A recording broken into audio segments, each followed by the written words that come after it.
There's so much in the news, I just couldn't choose. Hi, this is Scott Ott with Bill Whittle, and this is Bill Whittle Now. Bill, I am going to let you, for the first time in the history of this program. Not a lightning round, please, man. There's only so much. It's not a lightning round like Stephen Green besieges us with periodically on Right Angle. No, this is actually, I'm going to name for you 3 topics, and I'm going to let you choose the topic about which you wish to speak. Because I couldn't find a 3-sided coin, and my whole Dungeons and Dragons, try-die set or whatever is gone. So here are the 3 topics. Duodecadesons. What's that? The dodecahedrons? Go ahead, yeah. Dodecahedrons, yeah. So here we go. 3 top stories in the news. President Donald Trump commutes Roger Stone's 40-month sentence, so he doesn't have to serve jail time. Number 2, Washington Redskins finally announced that they are ditching their name and they're going to pick something new. And number 3, Los Angeles, San Diego, and Atlanta among the major school districts now saying that they will not do in-classroom teaching this fall, but are going to go completely online. Which topic would you like to talk about? Let me make a saving roll against charisma here. I know that means something geeky about Dungeons & Dragons, but I don't know what. Well, I have a charisma of 3, which is out of 20, not so hot. So I failed the charisma roll. I think I will take the, just because it seems a little more different, I think I'll take the schools for 400, please, Alex. Alex, that's right. So here's the situation. The President of the United States and others in the administration have been pushing to get schools back in session and get kids back learning. Many schools gave up, or most schools gave up their spring semester, or the second half of it anyway. And now Los Angeles, San Diego, and Atlanta, among others, are saying they're going to go purely online. Bill, part of me, as an old, passionate school reformer, thinks that, hey, this may not be a bad idea. We may learn some things here that we would not otherwise have. What do you think? Well, part of me, as a new-fashioned school reformer, I agree. The reason I wanted to do this one is that this could be a profoundly important story. I suspect it will be. The whole thing is kind of tied together, but there are 2 different aspects that maybe clarify it. First of all, the LA Unified School District, which is the Association for Teachers in Los Angeles, the largest school union in the country, gives millions and millions of dollars a year to the Democratic Party in exchange for indoctrination in the classroom.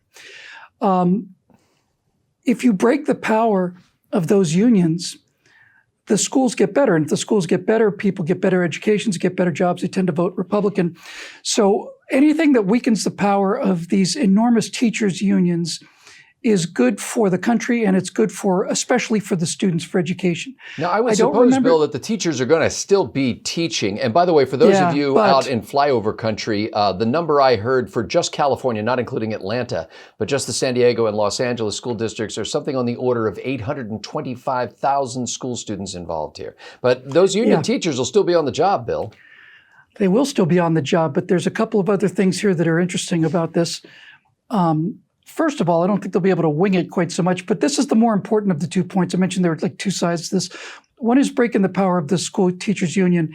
And I think one of the ways you do that is by forcing them to go online. And what I mean by that is they can indoctrinate children as much as they want to in the classroom. They do it all the time. You go to mathematics class and hear about how horrible Donald Trump is, or you're studying French or something and you spend half the period talking about global warming. They won't be able to do that online. They won't be able to do it online because people other than the students will be watching. This is almost like having the parents in the classroom, you see. And which that is something most teachers aren't a big fan of, by the way. No, they are not. And this is something that is going to fundamentally change the equation. If they're going to be doing this online, they will not, let me rephrase that, it will be much harder for them to package that 50 minutes of online education with 10 or 20 minutes of promotional materials for the Democratic Party. So this is part of breaking this cycle. If it turns out that the teachers aren't able to put as much propaganda into the classroom because parents are in the classroom watching them since it's online, then they become less valuable to the Democratic Party and so on. And what people are going to find, I think, is that once they realize that it's possible to educate your children at home through the internet, what they're going to find, I think, is they're going to find that the teaching that's done by LAUFD for USD, just as one example, is not particularly good teaching, especially compared to some other online sources that are available. And so what this does is it basically forces, it's like an enforced voucher system. In a weird sort of way, it's like the virus has enforced the essence of the voucher system because it has gotten students out of the public school classroom and put them into the marketplace. Now, right now, they're in the marketplace with one product for free and a number of other products that cost money. But I think once you're out of the actual schoolroom and online, then people get to see just how poor this education often is. Bill, is it possible that people will also find out that there's not nearly as much indoctrination as you suggest anyway, and that in fact these math teachers are actually teaching math and French teachers are teaching how to be a bon vivant or whatever they do in French? If it turns out that by teaching online, we don't see any evidence of bias or any evidence of extracurricular, boosterism. Shenanigans.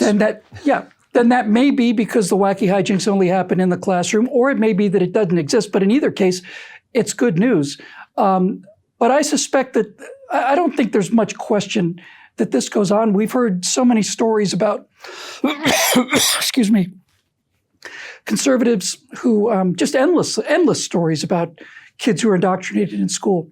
So that aspect of it, I think, is real. And I think the thing that is, again, going to be most dramatic is going to be for the teachers, for the parents to see just how weak this education often is. Now, there is a flip side to this, and it's also a good side.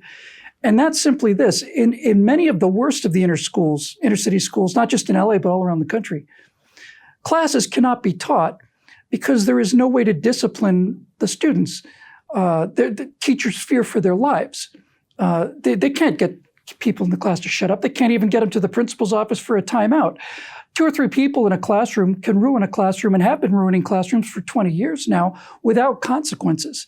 And now that the message is going to individual students, the ability of 1 or 2 or 5 people to destroy the class lesson is over.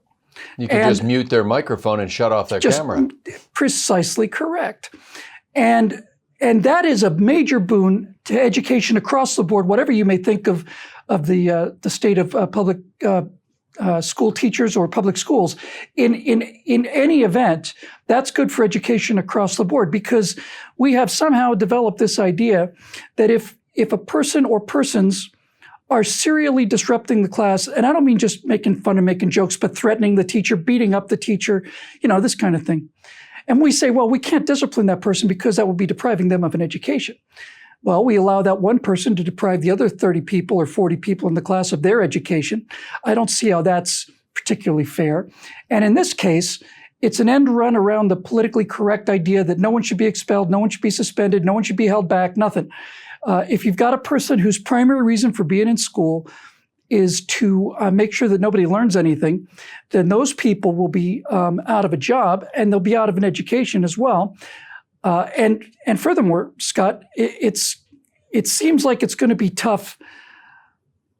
It's tough to get people to go to school in some cases. And whether I'm just curious to know what's going to happen to classroom attendance when this goes online, whether classroom attendance goes up because it's easier just to kind of roll over in bed, turn on the camera, or whether it goes down because there's no longer a truancy issue or things of that nature. But I have a strong feeling that attendance will change one way or another. I just don't know which way. Now, the mainstream media source that I heard, I believe I was listening to a newspaper on the way home, believe it or not. And the mainstream media source that I was listening to was basically counterposing this with the Trump administration's push to get students back to school and making it look like LA and San Diego and then later Atlanta were kind of slapping the Trump administration in the face.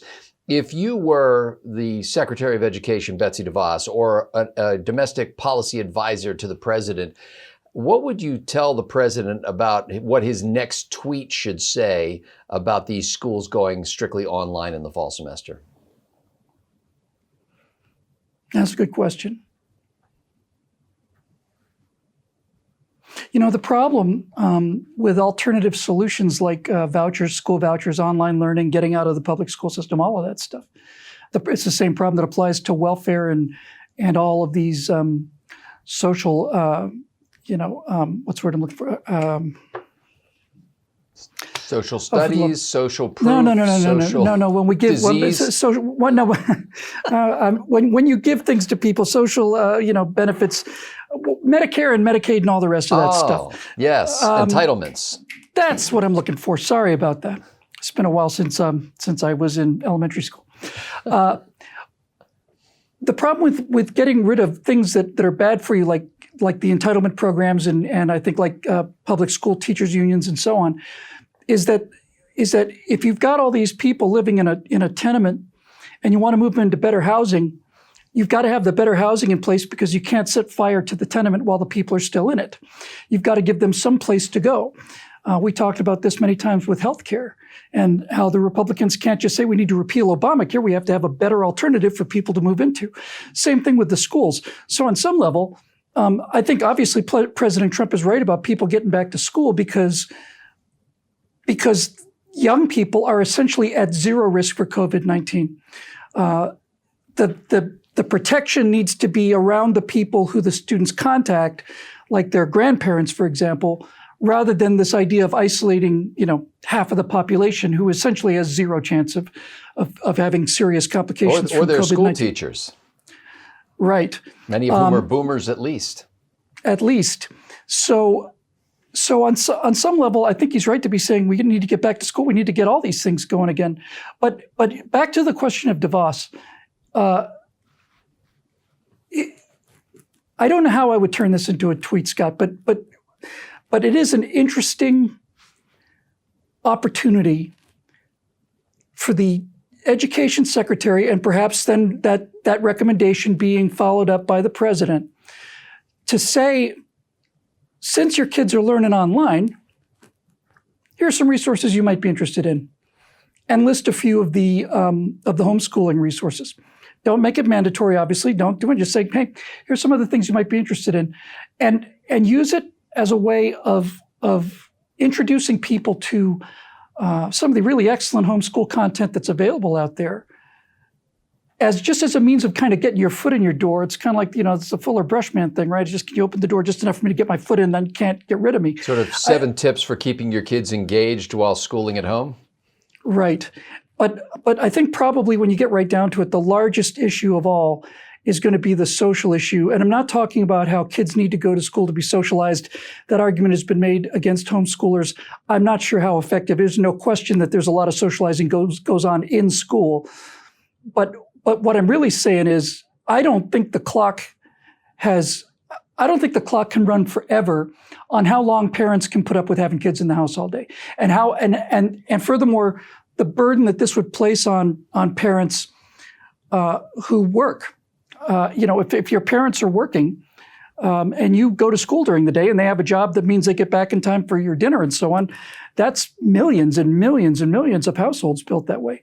If those kids have to be home, then the question is, do they have to be supervised? There was I cannot remember if it was a school or a business, it might have been a business, that said that if you have children at home during this, you cannot come to work remotely. You have to be, I think it was a business. You cannot do social, conference calls or anything. If you have a child at home, you're not allowed to do this. Some organization somewhere said that. How long parents can survive having their kids at home all the time is going to be the real issue on this.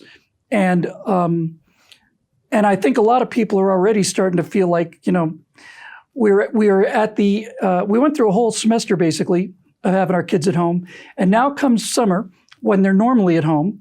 But come the fall, I think this is going to be a real challenge for people, for their nerves and for their income and everything else. But on balance, it is one of the few things that has come out of this catastrophe from China that has the potential to do some good for us in the future. And I don't think that it's a possibility. I don't see how something good does not come out of this. Breaking that lock on what goes on inside the schoolroom with public sector teachers is the only hope for kids getting an actual education, and an actual education is the only hope for saving the future of this country. The members of BillWhittle.com have made this program possible. If you've not yet joined their ranks, we invite you to do so today by going to BillWhittle.com and clicking the big green Become a Member link. For Bill Whittle, I'm Scott Ott. Thanks for watching.